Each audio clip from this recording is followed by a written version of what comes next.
ಸಲಹೆ ಕೊಡೋರೆಲ್ಲ ಸಹಾಯ ಮಾಡಲ್ಲ, ಕನಿಕರ ತೋರಿಸೋರೆಲ್ಲ ಕಷ್ಟಕ್ಕಾಗಲ್ಲ, ಯಾರಿಗೆ ಯಾರೂ ಇಲ್ಲ. ನೆನಪಿರ್ಲಿ, ಕಾಲ ಯಾರಿಗೂ ಕಾಯಲ್ಲ. ಸಮಯ ಇವತ್ತು ಅವರದಾಗಿದ್ರೆ ನಾಳೆ ನಮ್ಮದಾಗಿರುತ್ತೆ. ತಾಳ್ಮೆ ಇರಬೇಕು ಅಷ್ಟೇ. ಕ್ರೋಧ ಬುದ್ಧಿಯನ್ನ ತಿಂತದೆ, ಅಹಂಕಾರ ಜ್ಞಾನವನ್ನ ತಿಂತದೆ, ಪ್ರಾಯಶ್ಚಿತ ಪಾಪವನ್ನ ತಿಂತದೆ, ಮೋಹ ಮರ್ಯಾದೆಯನ್ನು ತಿಂತದೆ, ಲಂಚ ಗೌರವವನ್ನು ತಿಂತದೆ, ಚಿಂತೆ ಆಯುಷ್ಯವನ್ನೇ ತಿಂತದೆ. ಕೆನ್ನೆಗೆ ಹೊಡೆದ್ರೆ ಕ್ಷಮೆ ಇದೆ, ಬೆನ್ನಿಗೆ ಹೊಡೆದ್ರೆ ಕ್ಷಮೆ ಇದೆ, ಆದ್ರೆ ಇನ್ನೊಬ್ಬರ ಹೊಟ್ಟೆಗೆ ಹೊಡೆದ್ರೆ ಯಾವ ದೇವರು ಕೂಡ ಕ್ಷಮಿಸಲಾರ. ಭಾವನೆಯನ್ನು ಅರ್ಥ ಮಾಡಿಕೊಂಡು ಬದುಕಿದ್ರೆ ಜೀವನ ಸುಂದರ. ಕಳೆದುಕೊಳ್ಳಲು ಇಷ್ಟವಿಲ್ಲವೆಂದ್ರೆ ಸಹಿಸಿಕೊಳ್ಳುವ ಮನಸ್ಸಿರಬೇಕು. ಆಗ ಯಾವ ಸಂಬಂಧವೂ ದೂರ ಆಗಲ್ಲ.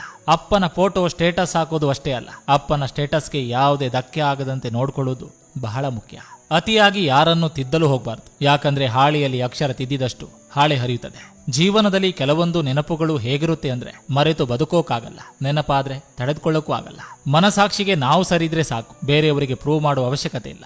ವಿಷಕಾರುವ ಹಾವನ್ನ ಬೇಕಾದ್ರೂ ನಂಬಬಹುದು, ಆದ್ರೆ ಮನಸ್ಸು ಮತ್ತು ಮನುಷ್ಯತ್ವ ಇಲ್ಲದೆ ಇರುವ ಮನುಷ್ಯರನ್ನ ಮಾತ್ರ ನಂಬಾರದು. ಎಷ್ಟು ಜನರ ಮಧ್ಯೆ ಇರ್ತೀವಿ ಅನ್ನೋದು ಮುಖ್ಯ ಅಲ್ಲ, ಎಷ್ಟು ಜನರ ಮನಸ್ಸಲ್ಲಿರ್ತೀವಿ ಅನ್ನೋದು ಬಹಳ ಮುಖ್ಯ. ಒಳ್ಳೆಯವರ ಜೊತೆ ಒಳ್ಳೆಯವರಾಗಿರಿ, ಆದ್ರೆ ಕೆಟ್ಟವರ ಜೊತೆ ಯಾವಾಗಲೂ ಕೆಟ್ಟವರಾಗಿರಬೇಡಿ. ವಜ್ರವನ್ನು ವಜ್ರದಿಂದ ಕತ್ತರಿಸಬಹುದು, ಆದ್ರೆ ಕೆಸರನ್ನು ಕೆಸರಿನಿಂದ ತೊಳೆಯಲಾಗುವುದಿಲ್ಲ. ನಗುತ್ತಿರು ಮನವೇ, ನೋವು ಹೊಸದಲ್ಲ, ಬದುಕು ಶಾಶ್ವತವಲ್ಲ. ಯಾವ ಸಂಬಂಧ ನಮ್ಮ ಕಣ್ಣಿಂದ ನೀರು ತರಿಸುತ್ತೋ ಅದಕ್ಕಿಂತ ಆಳವಾದ ಸಂಬಂಧ ಮತ್ತೊಂದಿಲ್ಲ. ಯಾವ ಸಂಬಂಧ ನಾವು ಅಳುತ್ತಿದ್ದರೂ ಸುಮ್ಮನಿದ್ದು ಬಿಡುತ್ತೋ ಅದಕ್ಕಿಂತ ದುರ್ಬಲವಾದ ಸಂಬಂಧ ಮತ್ತೊಂದಿಲ್ಲ.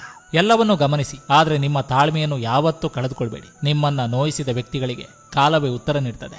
ಅದೃಷ್ಟ ನಮ್ಮ ಕೈಯಲ್ಲಿ ಇರುತ್ತೋ ಇಲ್ವೋ ಗೊತ್ತಿಲ್ಲ, ಆದ್ರೆ ನಿರ್ಧಾರ ಮಾತ್ರ ಯಾವಾಗಲೂ ನಮ್ಮ ಕೈಯಲ್ಲಿರ್ತದೆ. ಯಾರೊಂದಿಗೂ ಆಳವಾದ ಬಾಂಧವ್ಯವನ್ನ ಬೆಳೆಸ್ಕೊಳ್ಬೇಡಿ. ಇದು ನಿಮ್ಮ ಭವಿಷ್ಯದಲ್ಲಿ ದೊಡ್ಡ ನಿರಾಶೆ ಮತ್ತು ದುಃಖಕ್ಕೆ ಕಾರಣವಾಗ್ತದೆ.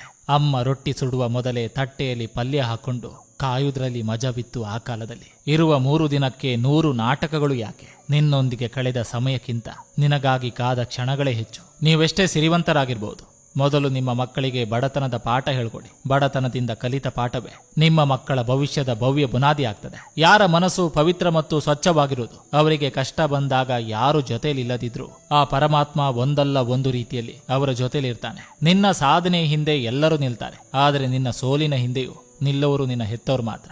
ಜೀವನದಲ್ಲಿ ಒಂದು ಸಲ ಗೊತ್ತಿಲ್ಲದೆ ಮಾಡಿರುವ ತಪ್ಪನ್ನು ಮತ್ತೆ ಮತ್ತೆ ಮಾಡಬೇಡಿ. ಯಾಕಂದ್ರೆ ಗೊತ್ತಿಲ್ಲದೆ ಮಾಡಿದ ತಪ್ಪಿಗೆ ಮಾತ್ರ ಕ್ಷಮೆ ಇರುತ್ತೆ, ಆದ್ರೆ ಗೊತ್ತಿದ್ದು ಮಾಡುವ ತಪ್ಪಿಗೆ ದೇವರು ಕೂಡ ಕ್ಷಮಿಸಲ್ಲ. ಯಾರಾದ್ರೂ ನಿಮ್ಮನ್ನು ಅವಶ್ಯಕತೆ ಇದ್ದಾಗ ಮಾತ್ರ ನೆನಪಿಸಿಕೊಳ್ತಾರಂತ ಬೇಜಾರಾಗಬೇಡಿ, ಸಂತೋಷ ಪಡಿ. ಯಾಕಂದ್ರೆ ಕತ್ತಲೆ ಆದಾಗಲೇ ಮೇಣದ ಬತ್ತಿಯ ನೆನಪಾಗೋದು. ನೀರ ಮೇಲೆ ತೇಲುತ್ತಿದ್ದ ಮೀನು ಎಣ್ಣೆಯಲ್ಲಿ ತೇಲಿದ್ರೆ ಅದು ಮನುಷ್ಯನ ಆಹಾರ. ಅದೇ ರೀತಿ ಭೂಮಿ ಮೇಲೆ ನಡೆದಾಡುತ್ತಿದ್ದ ಮನುಷ್ಯ ನೀರ ಮೇಲೆ ತೇಲಿದ್ರೆ ಅದು ಮೀನುಗಳ ಆಹಾರ. ಇಷ್ಟೇ ಜೀವನ. ಇಲ್ಲಿ ಯಾರೂ ಮೇಲಲ್ಲ, ಯಾರೂ ಕೀಳಲ್ಲ. ಅಂದುಕೊಂಡಂತೆ ಬದುಕಲು ತುಂಬಾ ಹಣ ಬೇಕು, ಹೊಂದಿಕೊಂಡು ಬದುಕಲು ಒಳ್ಳೆಯ ಗುಣ ಸಾಕು. ಪ್ರಾಮಾಣಿಕರಿಗೆ ಕೋಪ ಜಾಸ್ತಿ, ಕುತಂತ್ರಿಗಳಿಗೆ ಕೋಪನೇ ಬರುವುದಿಲ್ಲ. ಯಾಕಂದ್ರೆ ಅವರು ತಮ್ಮ ಕೋಪವನ್ನು ಪ್ರತಿತಂತ್ರಗಳಿಂದ ಶಮನಗೊಳಿಸ್ಕೊಂಡು ಬಿಡ್ತಾರೆ. ವಟವಟನೆ ಮಾತಾಡುವವರ ಮನಸ್ಸು ತೆರೆದಿಟ್ಟ ಪುಸ್ತಕವಿದ್ದಂತೆ, ಅಲ್ಲಿ ಏನನ್ನು ಮುಚ್ಚಿಡಲು ಸಾಧ್ಯವಿಲ್ಲ. ಅರ್ಥವಾಗದೆ ಹೋದರೆ ಮೌನವಾಗಿರು. ನೀನೇನೆಂದು ಯಾರಿಗೂ ಅರ್ಥೈಸುವ ಅಗತ್ಯವಿಲ್ಲ. ನಿನ್ನನ್ನು ಅರ್ಥೈಸಿಕೊಂಡು ಬಂದ್ರೆ ಗೌರವಿಸು, ಬರದಿದ್ರೆ ತಿರಸ್ಕರಿಸು. ಆದ್ರೆ ನಿನ್ನನ್ನು ಕೈಬಿಡದ ತಂದೆ ತಾಯಿಗೆ ಮರೆಯದೆ ನಮಸ್ಕರಿಸು.